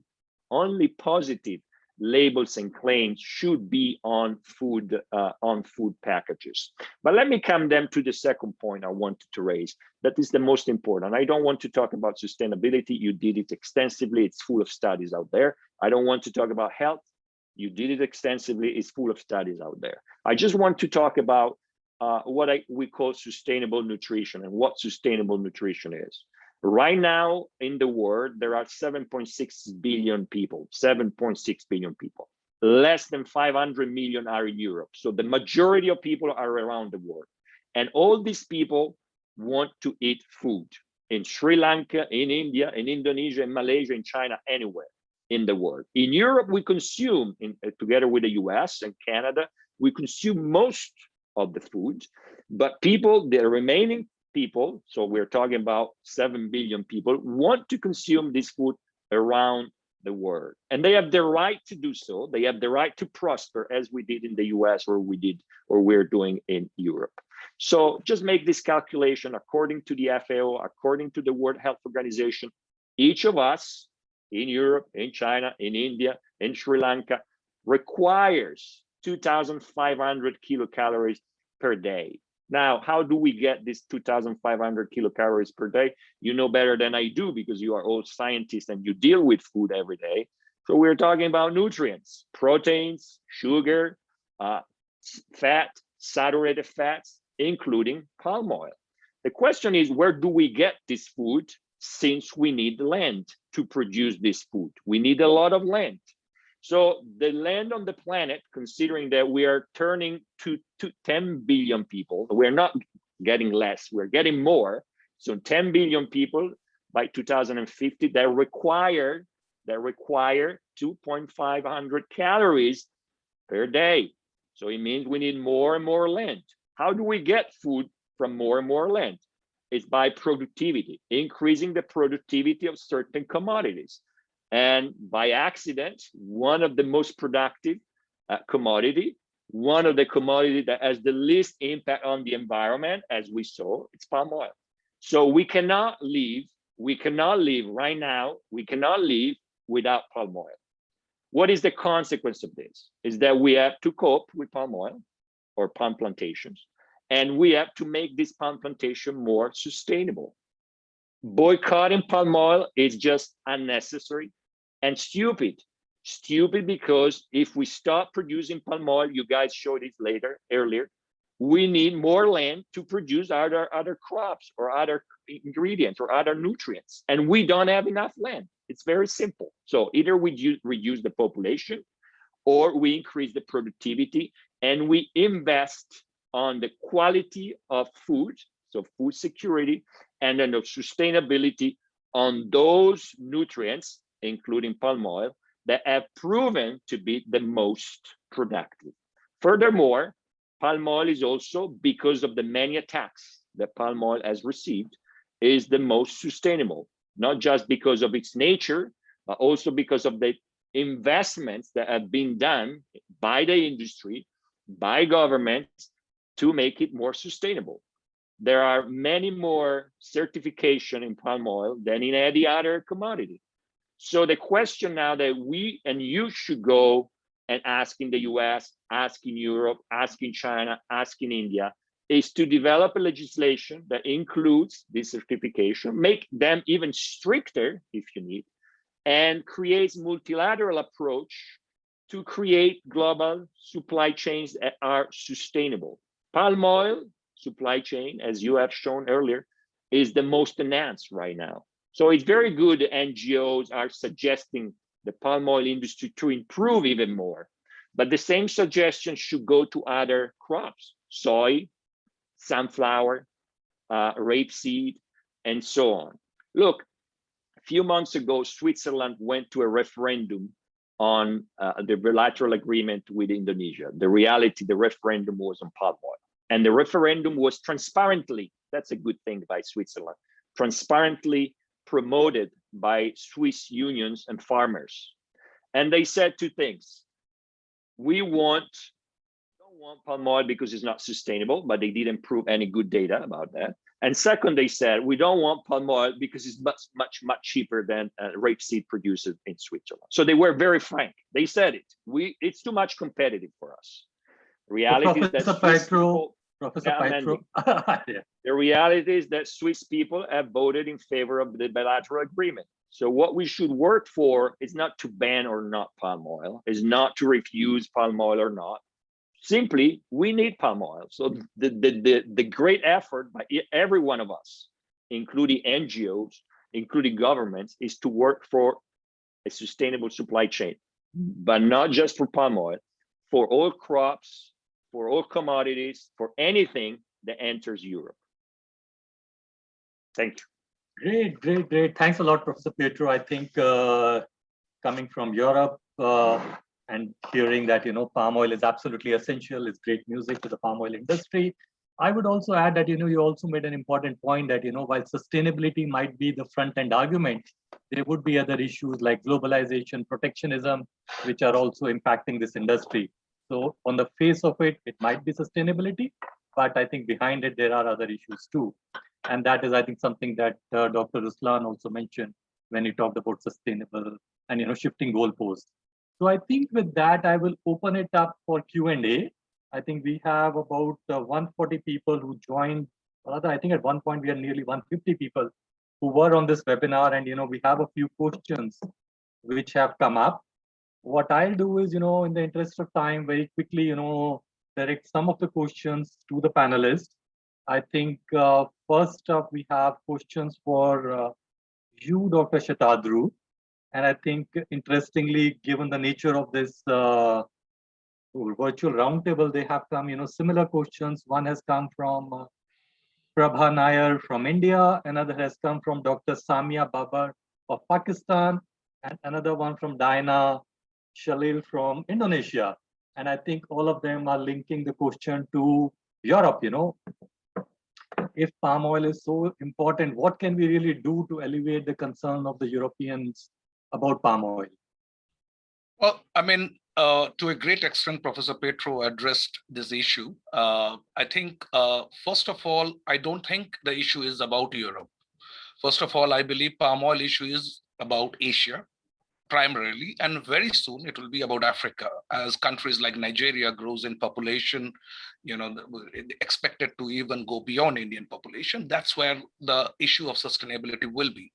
However, I think it is the way we can define the look at sustainability is primarily from three approaches quickly. One is related to sustainability in Europe.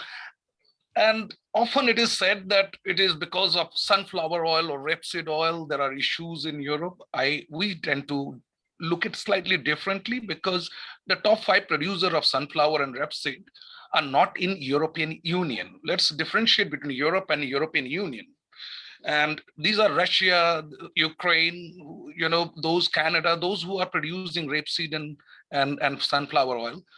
And by doing this, we are underestimating the influence of European Palm Oil Alliance.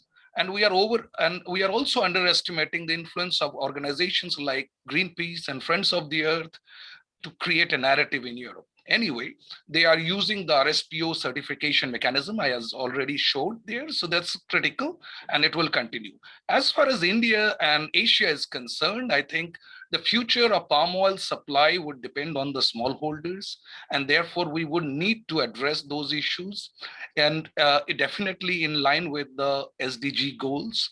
One of the problem is, of course, the ISPO and MSPO certifications, because although it is improving and it is becoming stronger and stronger, but as a consumer, if I'm going to a supermarket in Jakarta or Kuala Lumpur, I cannot buy a ISPO certified palm oil packet. So let's not even talk about in India yet, but that is the future. Probably the next decade of 2021, 30 is all about going to be how such sustainable palm oil is introduced in Asian markets.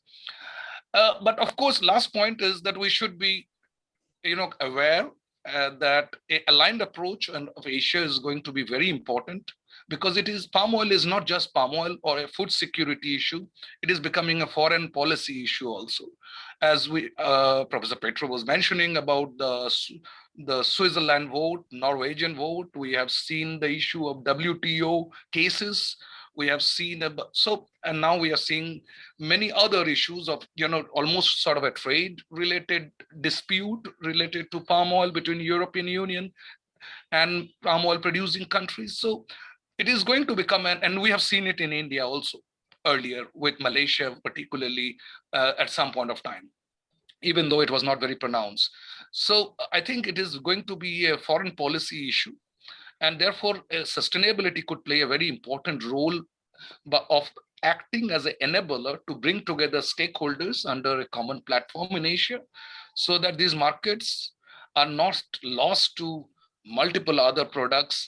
And as there are many enemies of palm oil, and we lose a great oil which can provide sustainable livelihood to the smallholder farmers and workers, way better than many other crops today in the agriculture sector. I would look at it that way. Thank you. Thank you, Dr. Shatadru. I think very quickly, I'll move on to a question from Sri Lanka, Nishara Fernando. And I think this question, if Dr. Ashoka, you address it. The question is, how can we leverage the media to educate the general public on the benefits of palm oil? I think that's a good question. I know several organizations in Sri Lanka with regard to the palm oil industry. They are involved in a campaign to change the perception of the Sri Lankans with regard to palm oil. But I am sure there's a lot of work need to be done. Not much effort is being made to change this perception of the general public by using media. Yeah, I think there is some work to be done in that area in our country, and we should look into it very seriously. I think we just got another related question that, I think this one has come to us from another person in Sri Lanka, that, will this ban die a natural death, or what do you think is the prediction? How can we really work to reverse this ban? What is, when it comes from Sunimali, can Sri Lanka overcome this crisis, or will it decide to die a natural death? Yeah, I mean, ban now, two things, ban on palm oil imports and ban on cultivation. I am very confident that ban on palm oil imports will die a natural death, because you can't survive without palm oil. There are so many industries depending on palm oil as a raw material, and so many products being consumed by people on palm oil. So it's a must. It's a need. It's a need. It's not a want. It's a need. So at some point of time, they will have to do some adjustments for that decision. With regard to palm oil cultivation, I think we'll have to change the mindset of the politicians in the country as well. I mean, at times they tend to take decisions which could make them popular. So we'll have to change that mindset, and we'll need to educate them on the correct aspects of palm oil. And as I showed you in my presentation, most of the points raised against palm oil, they are really unscientific when you compare with what's happening elsewhere in the world, in the palm oil growing countries. Yes, we will have to make a great effort to change the mindset of our politicians in order to reverse this decision. Great, thank you, Professor Shuka. I have another question from Zakir Hussain, who's the business editor for Daily Samakal in Bangladesh. And I think he's asking that, what are the causes behind the image problem for palm oil? And maybe, I will turn to Mr. Adi, if you could help address, what do you think are the basic issues for image of palm oil, and why the same image issue is not with, let's say, coconut, sunflower, or somebody else? So the issue that I hope it's clearer now. So the issue with palm oil was actually emerged in the early 2000s, when the expansion of palm oil can reach up to 300 to 400,000 hectares per year. And indeed, we also have to admit that there are a number of issues that were not managed quite well at that time. There was an issue of deforestation, loss of habitats of flagship species of orangutan, and also fire. And those environmental issue is so what's called sentimental. So it's very emotional. So when it's basically formulated into the key messages, it's going to be easily attractive, and then can build mass emotions. And such systematic what's called campaign, and also engage all of the stakeholders in Europe, either NGOs and also academics. It's create what's called a snowball effect that create a legacy of palm oil. That was palm oil is a villain of the environmental issues, and then this destruction, or this bad image cannot be rectified, and very difficult to rectify even up to now. When the NGO attack palm oil, they always brought up the issue back to 10 years back, because basically now there is no significant environmental issue caused by palm oil. There is no social issues actually significantly that actually newsworthy to be brought up. But then in the past, it's a combination of what's called romanticism on the environmental, on the orangutan, on the big apes. It's always very catchy, always very romantic. And then it's supported by the very systematic and very what's called well-targeted campaign. So the stigma and then the what's called the mindset already been created that until even 1 decade, palm oil still remain seen as the villain of the environmental destruction. Great, great. Thanks a lot, Mr. Addy. I will now turn to some of my other people, who are on this panel who didn't really get a chance to speak. May I request Mr. Diputo Simamora, if we could have some thoughts from your side before I turn to my colleagues. Sir, you're on mute, please.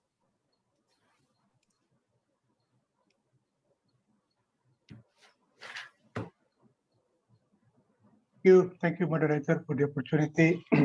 First of all, my sincere thanks to you, our moderator, and our distinguished speakers for sharing thoughts and also ideas forward on a very important topic to us all, sustainability in palm oil sector.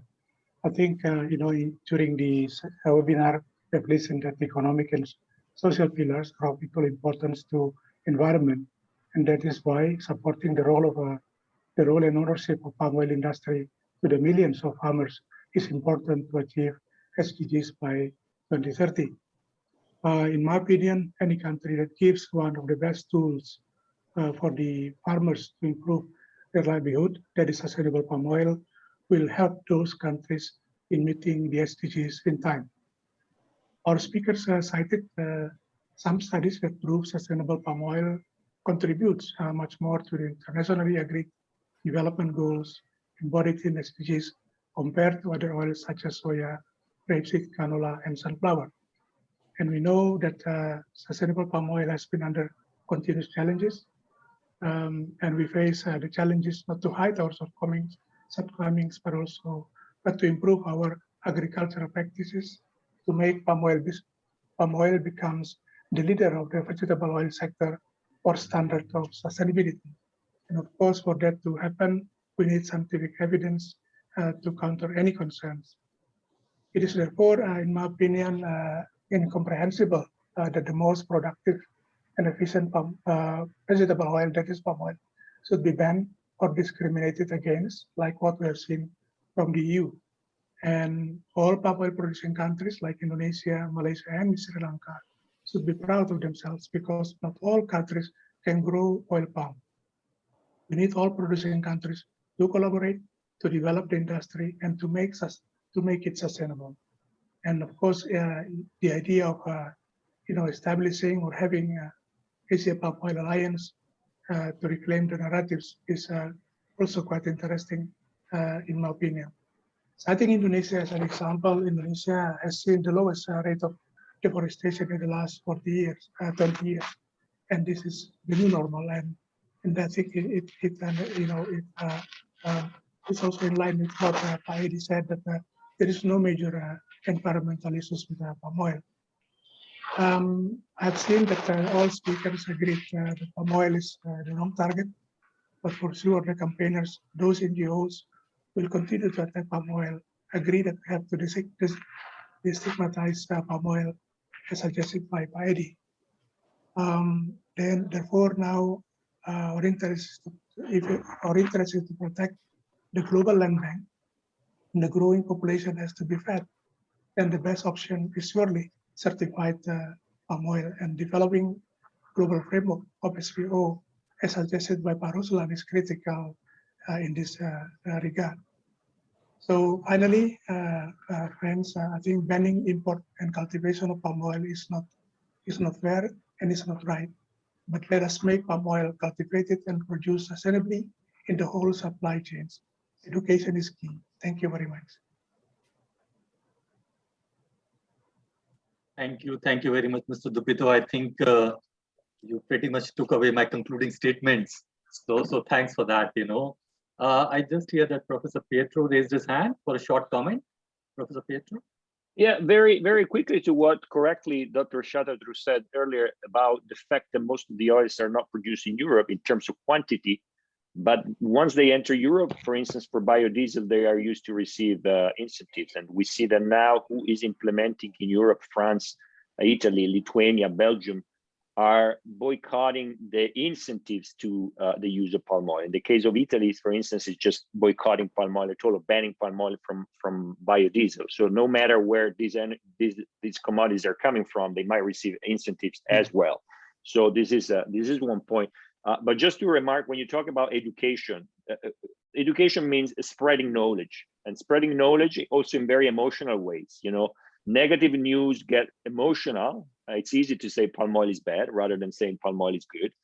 So you have to work on that, and just watch out that there are two main concerns for me. One is, for instance, take RSPO. I think RSPO is doing an incredible job, but inside RSPO, there are companies, without naming them, many companies that they have product lines that are not using palm oil, not using palm oil, it's their right. They are writing on their label palm oil free. So how can you be part of an organization that is promoting sustainability and at the same time boycotting sustainability and the healthiness of palm oil? So this is a big contradiction that I think it needs to be solved.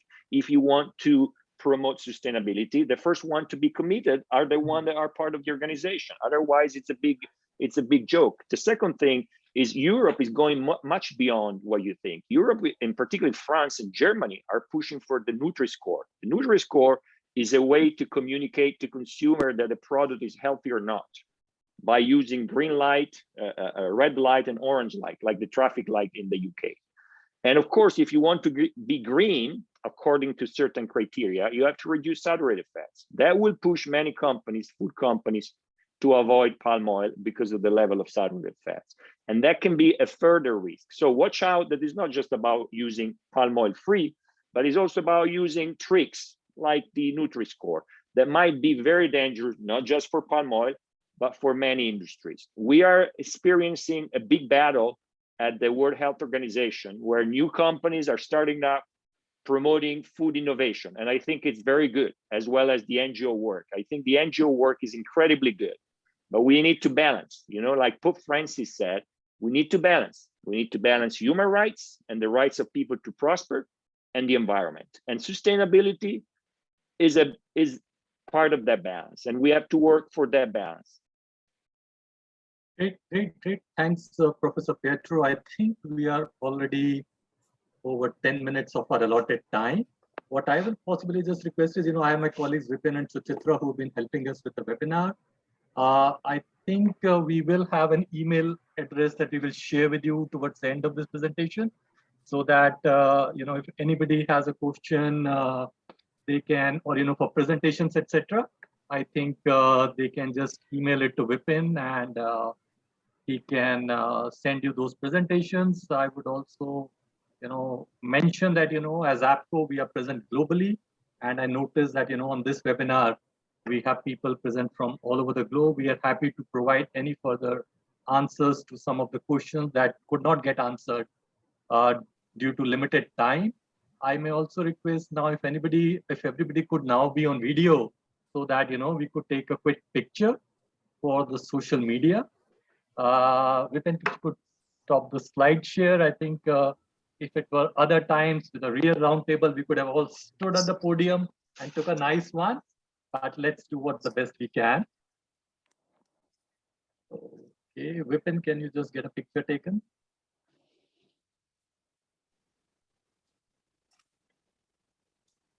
Yes, doing it, Yash.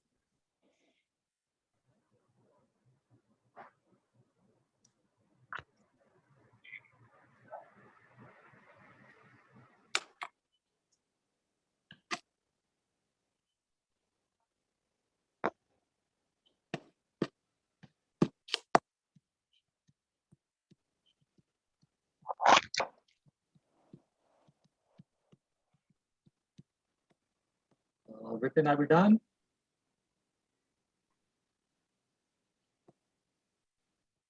Done, Yash. Okay. Thank you so much, everyone. Thank Yeah, you. I would just like to thank everybody once again, and you know, we will be happy. I think we'll be posting it on YouTube and also share presentation with whoever requests us for it. So thanks again. Yeah. And bye-bye. Do share Thank the you. presentation. Namaste. Nice. Thank you so much. Thank you. Thank you. Professor Asoka, Thank you. Thank you. Professor Pietro, Arusman, Namaste. Terima kasih. Pandit Ayadi. Thank you, everyone. Thank you. Thank you, everyone. Bye. Bye. Stay Bye. safe.